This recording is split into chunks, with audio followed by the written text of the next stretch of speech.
자, 안녕하십니까. 오늘은 35번에서 37번 13쪽 수업을 나가도록 하겠습니다. 오늘은 최고운전입니다.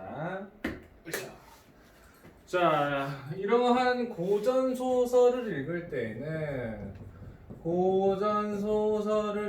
때에는 아마 여러분들이 모를 확률이 굉장히 높습니다. 이게 무슨 작품인지. 그래서 이런 작품을 읽을 때는 가장 먼저 해야 할 부분이, 저는 이렇게 생각합니다. 보기를 먼저 읽어라. 문제의 보기를 먼저 좀 읽어라.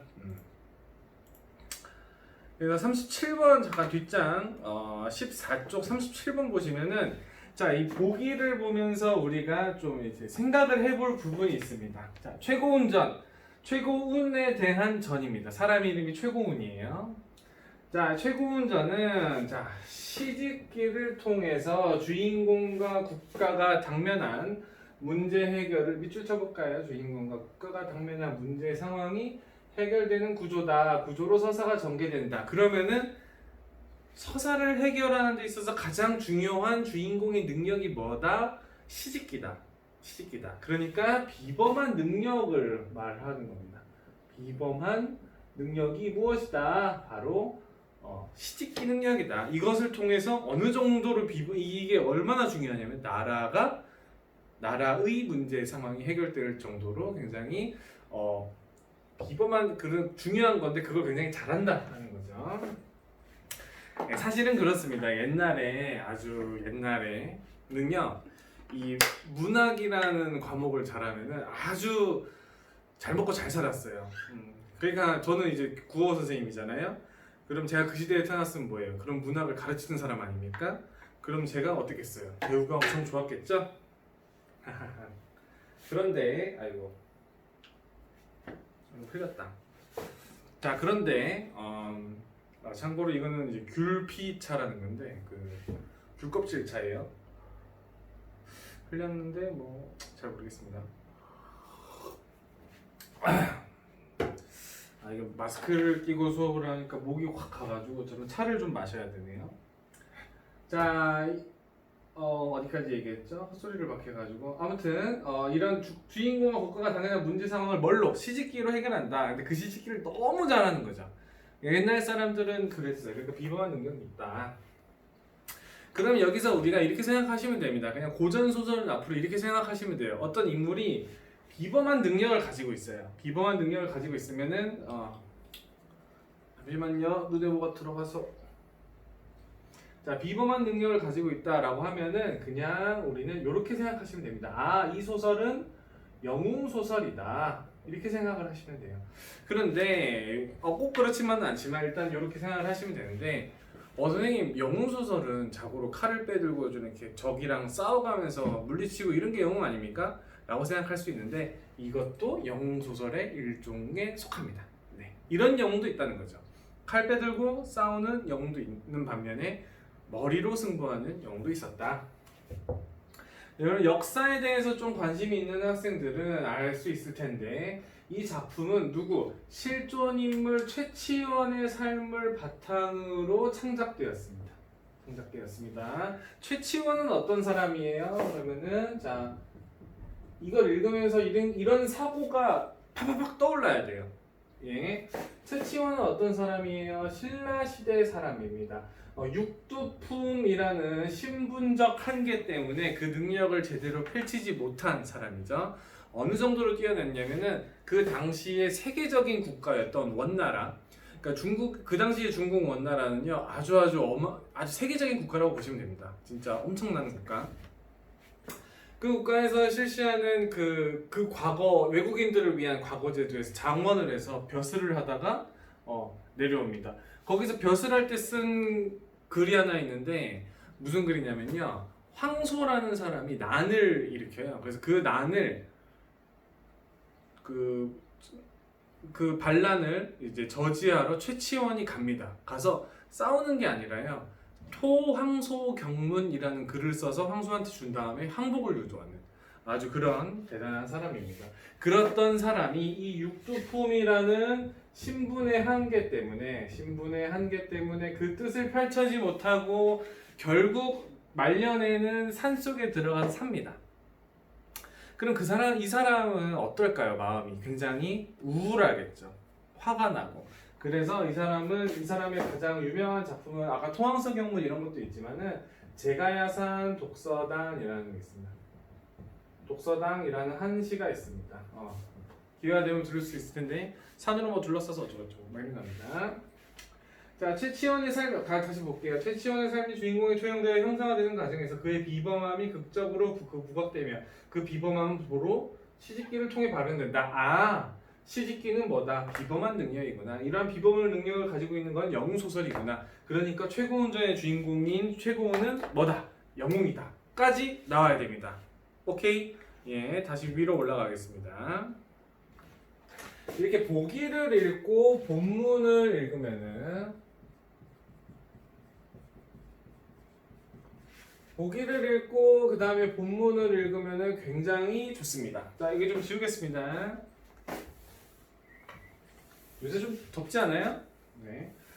저기 최근 코로나가 계속 확진자가 늘어나고 있거든요. 그래서 여러분들이 이제 다음 주 수요일이면 학교에 옵니다. 네. 네, 지금까지 온라인 수업 열심히 들어준 학생 너무 감사하고요. 열심히 안 들은 학생들 제가 친히 마중하러 갑니다. 예. 장난이죠. 아무튼 자.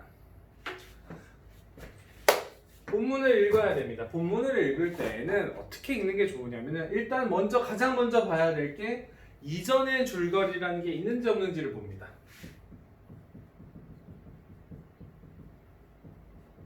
그리고 중략이라는 부분이 있는지 봅니다. 자, 이전의 줄거리는 저번 시간에 한번 이야기했는데 이전의 줄거리는 뭐라 그랬어요? 글 전체의 내용을 개관하는 내용을 어떤 인물이 등장하며 주된 사건은 무엇이며 그 인물 간의 갈등은 왜 생겨났는지 갈등이 중략 이후에 나온다고 하면 이 갈등이 왜 생겼는지가 중략 이전에 나와요. 그 이전의 줄거리 이런 걸로 나옵니다. 자, 이런 중략 그리고 이제 중략 이런 게 있잖아요. 자, 여기도 보세요. 중략 이전의 줄거리가 있죠. 요 이전은요 전체적인 개관입니다. 여기서부터 이제 뭐예요? 주요 사건이에요. 주요 사건. 그래서 내가 만약에 최고운전이라는 소설을 알고 있어요. 알고 있으면 여기 이전은 안 읽어도 괜찮습니다. 시간이 없을 경우에만. 근데 웬만하면 다 읽는 게 좋습니다. 웬만하면 어지간하면 다 읽는 게 좋습니다. 이런 식으로 좀 진행을 하면 된다. 본문을 이렇게 읽으시면 되겠다. 그다음 3번 나는 그래도 모르겠어요. 하는 학생들은 어쩔 수 없습니다. 패스합니다. 어쩔 수 없어요. 이거 하나 맞추려고 20분간 투자하는 건 멍청한 짓입니다. 시험 문제는 그렇게 푸는 게 아니에요. 이거는 국어를 공부하는 방법도 방법이지만 시험 문제를 어떻게 풀어야 되는가에 대한 모든 방법이 있잖아요. 모르는 문제 하나를 붙잡고 계속 오랫동안 생각을 하고 있는 거는 아주 좋지 않은 좋지 않은 행위입니다. 그렇기 때문에 과감하게 패스하시는 것도 하나의 능력입니다. 자, 여기까지 보겠습니다.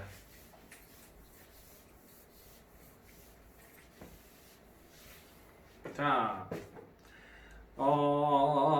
다 안 읽고 넘어가고요. 자, 몇 개만 알아둬야 될 게 좀 있어서 다시 한번 좀 말씀 좀 드리겠습니다. 아까 이 소설은 이 고전 소설은 어떤 유형이라고 그랬죠? 영웅 소설이라고 합니다. 영웅 소설은 반드시 뭐가 등장하냐면요, 영웅의 일대기구조라는 게 반드시 등장합니다. 무조건 중요해요, 무조건. 자, 뭐 어떻게 등장하냐면요, 고귀한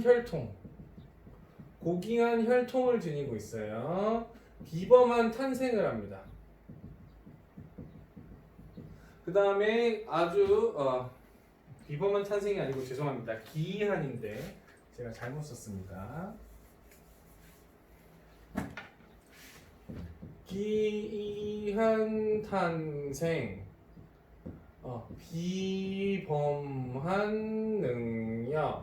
비범한 능력이 나왔어요. 그러고 나면은 고난을 겪습니다. 그 다음에 조력자 조력자, 구출자의가 등장합니다. 구출자 혹은 조력자가 등장을 합니다.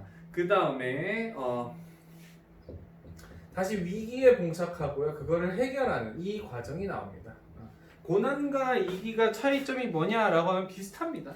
비슷하다고 보시면 돼요. 자, 이 영웅의 일대기 구조는 이러이러한데요. 이렇게 7가지로 나오는데 출발점은 자 시작은 어디서 등장을 하느냐? 시작은 바로 주몽신화에서 시작을 합니다. 주몽신화에서 시작을 합니다. 주몽신화부터 볼게요. 고귀한 혈통 누구의 아들이에요? 하늘을 다스리는 신인 천재의 아들 해모수와 물을 다스리는 신 하백의 딸인 유화의 아들인 주몽. 고귀하죠, 굉장히. 기이한 탄생. 알에서 태어납니다. 비범한 능력, 활을 굉장히 잘 써요. 고난을 겪습니다. 그래서 말을 기르는 그런 천한 일을 맡기는데 아주 말도 잘 골라요. 그래서 좋아집니다. 그러다가 위기를 겪습니다. 그래서 결국 도망가죠. 도망갈 때 누가 조력해줘요? 하백이 자라와 물고기를 통해서 다리를 만들어주죠. 그래서 해결하고 뭐 해요? 해결하고 하나 더 써야 돼요. 영웅적 위협의 성취라고 합니다.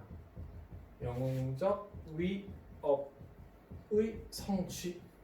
그래서 주몽은 뭐 했는데요? 고구려를 건설했잖아요. 건국했잖아요. 건설이래. 고구려를 건국했잖아요. 그런 겁니다. 시작은 주몽신화하고요. 고전 수술의 본격적인 등장은 홍길동전입니다. 근데 홍길동전은 빠진 게 있어요. 뭐가 빠졌게요? 고귀한 혈통이 아닙니다. 고귀한 혈통이 아닙니다. 사실 모든 영웅 소설은 이 7가지의 영웅의 일대기 구조를 다 갖추고 있지 않아요. 딱 하나 갖추고 있는 게 바로 유충열전이라는 겁니다. 나중에 기회가 되면 좀 보도록 하겠습니다. 다시 영웅의 일대기 구조는 이렇다. 이것은 어디서 왔다? 주몽신화에서 왔다. 그리고 우리나라의 본격적으로 우리 고전 소설에 본격적으로 시작된 거는 어디다? 홍길동전이다. 완성은 유충열전. 왜 완성이냐? 모든 게 다 있는 게 유충열전밖에 없다. 하나씩 빠져 있다. 최고문전은 뭐가 빠져 있게 해요? 고귀한 혈통이 아닙니다. 최고문전은 이거 아빠가 누구냐면요, 금돼지예요. 진짜 미안한 말인데 돼지랑 사람 사이의 혈통이 기이한 탄생까지는 맞는데 아래서 나오기도 하고 얘가 그 정도 아니잖아요. 그러니까 이게 좀 그렇습니다. 자 볼게요. 자 중국 황제가 크게 화를 내어 신라를 침공하고자 하여 계란을 넣었어요. 계란을 넣어서 보냈습니다. 뭐라고 보냈냐면은 야 이거 니네 못 알아맞추면 내가 니네 죽여버린다 이러는 겁니다. 그러니까 신라 왕이 함에 있는 물건을 알아내야 시를 짓는 사람에게 자 여기 보세요. 시를 짓는 사람에게 시를 짓는 사람을 굉장히 우대했던 당대의 사회죠. 그러니까 최고는 시짓기를 잘한다고 우리가 아까 보기를 통해 알게 됐기 때문에 요거를 해결하겠죠. 다시 말해서 계란이 무엇인지를 맞추는 뭘로? 시로. 그게 바로 어디에 나올까요? 중략 이전 이후에 나오겠죠. 그죠? 자, 이에 자 이때 아이도 왕인 내린 명령을 들었다. 고전 소설에서 되게 어려운 점 중에 하나가 뭐냐면은 인물을 가리키는 말이 변화해요. 아이가 됐다가 뒤에 나오면 여기 보면 뭐라고 나오냐면 치원이 됐다가 이렇게 나옵니다. 이게 어려워요. 고전 소설 이게 누구야? 이렇게 됩니다. 근데 고전 소설에서 가장 중요하게 생각해야 되는 부분 중에 하나가 이런 부분인데 좀 잘 염두를 해주셔야 됩니다. 이때 아이도 왕이 내린 명령을 들었다. 나승상의 딸아이가 아름답고 어쩌고저쩌고 해서 거울을 수선하라라고 하는 사람으로 바꿨대요. 이렇게 거울 수선하는 사람으로 바꿨다고 합니다. 그래서 거울 수선하라고 했는데 자 거울을 고의로 떨어뜨려 깨뜨렸습니다. 사실 이때의 거울은 진짜 비싼 거예요. 지금으로 치면 거의 다이아급이라고 보시면 됩니다. 그걸 깨뜨렸대요. 그러니까 당연히 유모가 화를 내죠. 근데 아주 이 아이 주인공 최고문이 뭐라고 하냐면은 아 이미 깨졌는데 어쩌겠냐. 아 내가 보상을 하겠다. 그래서 승상이 허락하시고 묻기를. 그래서 옆에 내려보시면은 거울을 고치다 깨뜨렸으니 파경노라 불러주시옵고 일찍 부모를 여의고 갈 곳이 없느니라. 아 좀 얘가 보통의 애는 아니죠? 보통의 애는 아니죠? 자기 마누라를 위해서 노비를 들어가는 겁니다. 자기 마누라가 이런 사람 얻기 위해서 말 먹이는 일을 했더니 이런 청이동자 뭐 이런 애들이 와서 뭘 하고 꽃과 나무를 심으라고 했더니 어디 갔어요? 뭐 선녀가 내려와서 하고 아주 뭐예요? 아주 여기서부터 여기까지 여기서부터 아주 어떤 비범한 능력을 가지고 있죠. 그런데 비범한 능력을 직접 청이동자 선녀를 부린 거예요? 아니죠. 뭐 했어요? 시르를 풀면 청이동자가 나오고 그 다음에 여기 어디 갔냐? 시르를 풀면 누가 나오고 선녀가 나오고 우리도 그러면 좋지 않겠습니까? 내가 시르를 풀면은 나 대신 공부해줘서 시험 보고 합격해주고 뭐 이런 거. 자 대충 뭔지 알겠죠?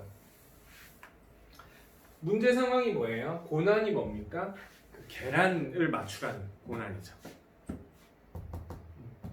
기이한 요거는 이제 금돼지의 아들 비범한 능력 시 고난 계란을 찾아야 됩니다. 계란을 또 뒤에 더 있어요. 뭐 이렇게 좀 뒤에 알려드릴게요. 일단 하고 자 승상은 시를 지으라는 임금의 명을 받고 신음에 빠진다. 자 파경노의 비범함을 알아차린. 자 다 대놓고 나오네요. 파경노의 비범. 파경아이가 곧 파경노 이자 최치원입니다. 이걸 조심하셔야 됩니다. 딸의 권유로 승상의 파경노의 시진의 명하자 사위를 맞아라. 그러다가 반대하다가 사위를 맞이 합니다. 그럼 딸도 어떻게 보면 이 딸도 굉장히 사람 보는 눈이 있는 거죠. 노비가 어떻게 뭘 할 줄 알고 그죠? 아무리 뭘 할 줄 알고 딱 시집을 가요. 참. 승상이 사람을 시켜 시집는 모습을 엿보라 하더라. 이때 파경노가 자기 이름을 지어 치원 나오네요. 최치원 자를 고은이라고 하더라. 자 꾸쭈꾸쭈꾸쭈꾸쭈 했는데 쭉쭉쭉 시 지으라고 하니까 그만해 내가 알아서 할게 했는데 자 별표 꿈속에서 꿈이라는 거는 굉장히 꿈속을 통해서 이게 해결을 하잖아요. 꿈속에서 뭐가 나오고 그것을 통해서 사건을 해결하거든요. 비현실적인 요소가요. 비현실적인 요소가 뭐하냐면은 비현실적인 요소가 사건 해결의 실마리가 됩니다. 비현실적인 요소가 사건 해결의 실마리가 됩니다. 꿈속에서. 그래서 주르륵 계란이다. 근데 그 밑에 보면 계란이 아닌데 이거 계란인데 뜸만 먹으면 토하지 못하구나. 이거 좀 이상한데 이랬더니 까보니까 따뜻해서 이렇게 병을 해야 됐다. 뭐 이런 겁니다. 별거 없죠? 소설이 쉬운 소설입니다. 그러면 요거 한번 볼게요. 다시 금돼지 아들 시집기 사람 고난 이 계란 맞추기 뒤에 또 있는데요. 뭐가 있냐면은 중국으로 초청을 해요. 이 황제가 최치원 한번 오라고 초청을 합니다. 와서 오면은 대문을 이따만하게 만들어요. 이따만하게 만들었고 압박을 주려고. 원래 중국하면 스케일이 크잖아요. 하려고 했는데 최치원이 모자를 30m짜리 모자를 씁니다. 그걸 쓰고 탁 들어가면서 모자가 이제 걸리잖아요. 문에 너무 기니까. 그래서 대국이라고 했더니 문이 너무 작네 이럽니다. 그래서 명나라 황제를 좀 이렇게 황제의 자존심을 짓밟는 그런 비범한 능력이 있어요. 구출자와 조력자는 누구예요? 승상이죠. 승상. 마지막에 해결은 어떻게 되게요? 그래서 잘 먹고 잘 살았다 이렇게 됩니다. 문제는 굉장히 쉽습니다. 자, 35번 보겠습니다. 35번.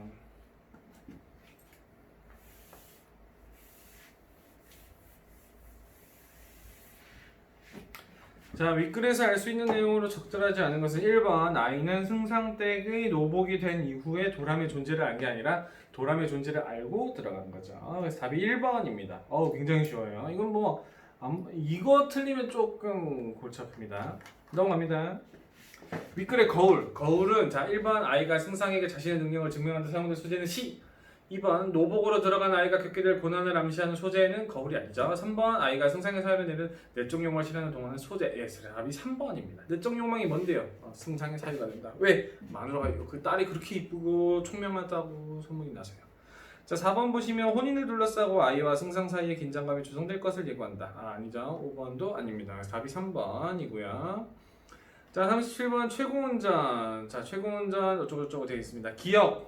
기억이 뭐냐면요. 자, 기억이 뭐냐면요. 너희 나라가 만약 이 함 속에 있는 물건을 알아내어 시를 바치지 못한다면 너희 나라를 도살하여 없애버리겠다 라는 시집기는 중국 황제가 신라를 문제 상황에 빠뜨리기 위해 내세운 불합리적인 요구가 맞습니다. 네. 니은은 이제 너희 유생 중에 함 속에 있는 물건을 알아내어 시를 짓는 사람은 장차 관직을 높여 땅을 나누어 줄 것이다 하는데 아무도 몰라서 조정이 들끓더라 이렇게 되어 있습니다. 니은의 시집기는 국가적 문제를 해결할 수 있는 자가 없는 신라의 상황을 보여주고 있습니다. 아무도 모른대잖아요. 3번 디귿에서 시집기는 초월적 요소와 결합하여. 자, 디귿이 뭐냐면요. 파경노가 말무리를 나가 시를 풀면 청이동자가 말을 먹이고 채찍으로 훈련시켰다. 초월적 요소. 청이동자는 뭐냐면요. 그러니까 하늘에 내려오는 여자는 선녀고요. 하늘에서 내려온 남자는 청이동자인데요. 청의 푸른색 옷을 입은 동자, 어린 아이라는 선입니다. 네. 뭐 옛날 만화 같은 데서 보면 약간 대머리기에 이렇게 머리 쫑쫑쫑 있고 조그만하고 막 깝쪽거리는 그런 캐릭터 그런 건데 혹시 아는지 모르겠습니다. 4번 리을은 뭐냐면은 치원 역시 깨어나 시를 지어 벽에 붙은 종이다 써놓은 용과 뱀이 놀라 꿈틀거리는 듯하더라. 이게 뭐냐면 시집기를 통해서 문제 상황을 해결한 거죠. 그러니까 4번은 틀린 거죠. 신분적 한계로 인한 울분을 직접적으로 초래하지는 않습니다. 네, 답이 4번이 됩니다. 5번 신이 지은 것은 아니었고 신의 사이가 지은 것이다. 왕은 사신으로 하는 대국 황제에게 바쳤다. 대국은 중국이죠. 시집기는 개인의 능력을 드러낸과 동시에 국가의 위기를 해결하는 장벽이 되겠군. 그래서 답이 4번이 되겠습니다. 자, 다시 한번 고전 소설을 읽을 때는 잘 모르겠으면 문제의 보기를 읽고 보기에서 내 배경 지식과 결합하여 이것이 어떤 내용일지 유추를 해보는 겁니다. 그리고 읽으면서 그 유추가 맞으면 더 그 지식의 폭을 확장해 나가고요. 아니면요 고치면 됩니다. 예, 그런 식으로 하시면 되고요. 무엇보다도 이제 주의해야 할 점 인물을 가리키는 단어가 바뀌니까 유의하자라는 겁니다. 그래서 여기까지 좀 하도록 하겠습니다. 예.